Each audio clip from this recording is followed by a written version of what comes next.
বাংলাদেশের সাথে সম্পর্ক শক্তিশালী ও গভীর করার কথা ব্যক্ত করে ভারতীয় পণ্য বর্জন প্রসঙ্গে যা বলছে ভারত।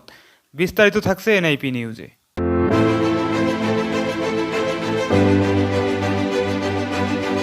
বাংলাদেশের সঙ্গে সম্পর্ককে শক্তিশালী ও গভীর করার কথা ব্যক্ত করেছে ভারত। একই সঙ্গে দ্বিপক্ষীয় সম্পর্ককে দৃঢ় ও বহুমুখী বলে বর্ণনা করেছে দেশটি। বৃহস্পতিবার 4 এপ্রিল নিয়মিত সাপ্তাহিক প্রেস ব্রিফিংয়ে ভারতের পররাষ্ট্র মন্ত্রণালয়ের মুখপাত্র Randhir Jaiswal India out campaign সম্পর্কে এক প্রশ্নের জবাবে এসব কথা বলেন। প্রেস ব্রিফিংয়ে অর্থনীতি, বিনিয়োগ, উন্নয়ন, যোগাযোগ ও জনগণের মধ্যে বিনিময় সহ বিভিন্ন ক্ষেত্রে ভারত বাংলাদেশের অংশীদারিত্বের বিস্তৃত পরিসর উল্লেখ করে ভারত বাংলাদেশের অংশীদারিত্বের অনেক ক্ষেত্র তুলে ধরেন রণধীর জয়সওয়াল।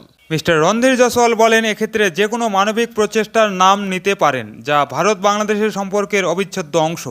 অংশীদারিত্বের গতিশীলতার উপর আরও জোর দিয়ে মুখপাত্র বলেন, এতেই বোঝা যায় যে অংশীদারিত্ব কতটা প্রাণবন্ত এবং এটি অব্যাহত থাকবে। এ বিষয়ে ভারতীয় সংবাদ মাধ্যম দ্য প্রিন্ট জানিয়েছে, বাংলাদেশের ভারত বর্জন কর্মসূচি নিয়ে উদ্বেগ প্রকাশ করেছে রণধীর জয়সওয়াল।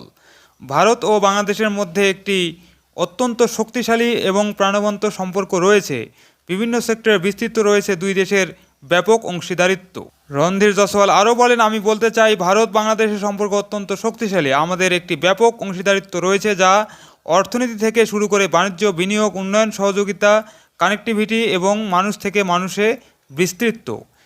উল্লেখ্য, গত 7 জানুয়ারি জাতীয় নির্বাচনের পর বিএনপির কর্মী সমর্থকরা সামাজিক মাধ্যমে ভারতীয় পণ্য বর্জনের কথা বলে আসছেন। বিরোধীদের ভারতীয় পণ্য বর্জনের ডাক নিয়ে সম্প্রতি প্রধানমন্ত্রী শেখ হাসিনাও মন্তব্য করেন।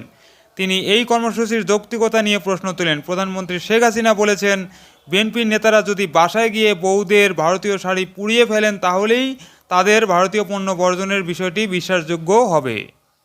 সুপ্রিয় দর্শক, বাংলাদেশ ভারত সম্পর্ক ও ভারতীয় পণ্য বর্জনের বিষয় নিয়ে প্রতিবেদনটি এখন এখানে শেষ করছি। পরবর্তী সংবাদ নিয়ে আবার আসবো আপনাদের সামনে। আর সে পর্যন্ত ভালো থাকবেন, ভালো রাখবেন এবং চ্যানেলটি সাবস্ক্রাইব করে এনআইপি টিভির সাথেই থাকবেন। ধন্যবাদ সবাইকে।